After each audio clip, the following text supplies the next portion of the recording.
Dans un match à sens unique, les Aigles de Carthage s'imposent sur le score de 3-0 à domicile. Il n'y a pas vraiment grand-chose à dire sur ce match-là d'un point de vue tactique de la part de la Tunisie, parce que pour moi, elle a considérablement mangé son adversaire, elle était supérieure à son adversaire sur tous les plans, et le quelque peu de fois où la Tunisie a été mise en danger, Ayman Dahmen a été très serein au cage et il a su faire les parades qu'il fallait. Maintenant, j'aimerais revenir sur deux petits points. Deux petits points. Un qui reste toujours le même problème de la Tunisie et un autre sur lequel j'aimerais souligner l'amélioration d'une certaine personne. Une personne que j'ai critiquée durant plusieurs vidéos.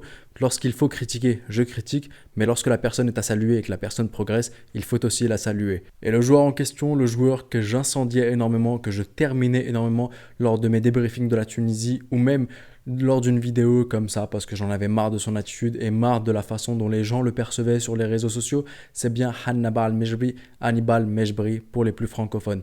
Le joueur, je l'ai énormément incendié de par son attitude sur le terrain parfois, de par des dribbles inutiles, de par de la provocation, de par de la recherche de baston pour rien du tout et de mettre ses coéquipiers dans des embrouilles et recevoir des cartons alors que cela n'en valait absolument pas la peine. Aujourd'hui, Hannibal Mejbri, je tiens à souligner quand même que le joueur a énormément progressé.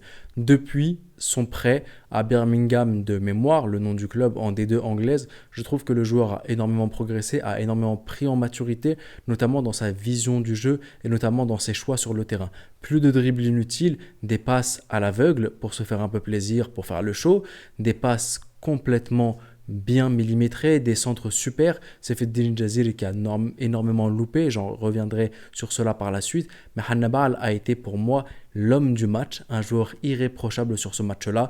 Au milieu de terrain, il a su faire les bons choix de passe, il a su dribbler quand il fallait dribbler, pas d'excès de gourmandise, pas de baston provoqué inutilement. Le joueur pour moi a été irréprochable, donc je tiens quand même à le souligner. Quand je l'incendiais, quand il était critiquable, je le critiquais, maintenant il faut quand même le saluer. La deuxième chose dont je voulais parler maintenant, c'est un problème récurrent aux Aigles de Carthage à la sélection nationale tunisienne. C'est le problème du buteur du numéro 9. Aujourd'hui, c'est Sefeddine Jaziri, l'attaquant du Zamalek, qui a commencé en tant que titulaire et malheureusement, il a été complètement à la ramasse. Il est passé complètement à côté de son match.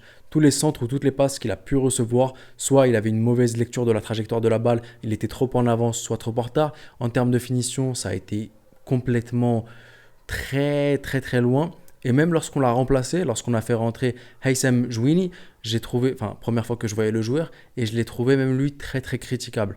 Donc ce problème de numéro 9, certes il a marqué le troisième but, mais pour moi la balle était déjà limite sur la ligne, il a juste poussé la balle et il s'est accordé le but. J'ai vu des contrôles complètement ratés, j'ai vu aussi, il a bien dribblé un défenseur une fois, il s'est retrouvé en vis-à-vis devant le gardien à 3 mètres des cages, il l'a balancé au-dessus.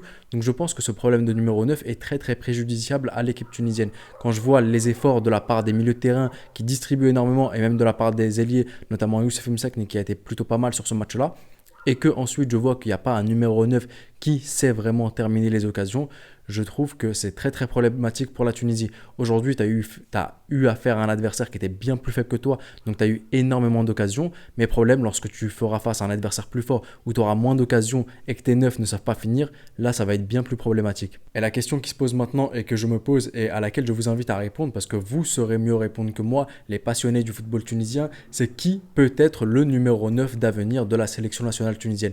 Est-ce qu'il y a quelqu'un qui peut faire le taf ou est-ce que la Tunisie doit accepter le fait qu'elle n'a pas de réel numéro 9 qui puisse concrétiser les actions? Je vous invite à me répondre dans l'espace commentaire. Est-ce qu'il y a un petit jeune en Europe qui va émerger dans les mois à venir, qui est en devenir et que vous proposez d'appeler en sélection nationale? Est-ce qu'il y a des joueurs locaux, notamment à l'Espérance, à l'Étoile du Sahel ou bien dans un autre club africain qui peut être amené, ou même dans les pays du Golfe, dans les championnats du Golfe, au Qatar, etc., qui peut être le numéro 9 de la sélection nationale tunisienne? Ou bien est-ce qu'on met un système avec un faux 9 qui serait un peu plus complexe? Je vous invite à répondre à cette question dans l'espace commentaire.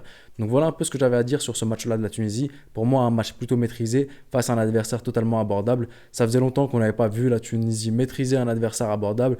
Généralement, ils battent les adversaires bien plus forts et lorsqu'ils font face à un adversaire plus abordable, pour eux, ils craquent, ils font un peu n'importe quoi. Aujourd'hui, ça n'a pas été le cas. Aujourd'hui, la Tunisie a maîtrisé, que ce soit défensivement ou offensivement. Donc, j'ai bien apprécié le milieu de terrain. Hannibal Al-Mejbri, j'ai adoré et je tiens quand même à tirer ma casquette pour le joueur que j'ai longtemps critiqué. Et toujours ce même problème du numéro 9. Et d'ailleurs, avec Youssef Msakni qui commence à prendre énormément de l'âge, qu'est-ce que vous proposez? qui serait le nouvel ailier gauche à la place de Youssef Msekni, que même si j'ai trouvé bon sur ce match-là, il est parfois un peu à la Lionel Messi, il marche un peu sur le terrain, il ne fournit pas les efforts nécessaires. Donc qui proposez-vous aussi à ce poste-là? C'était le petit pharaon, prenez soin de vous et de vos proches, je vous lirai avec impatience et avec plaisir dans l'espace commentaire et je vous dis Arrivederci.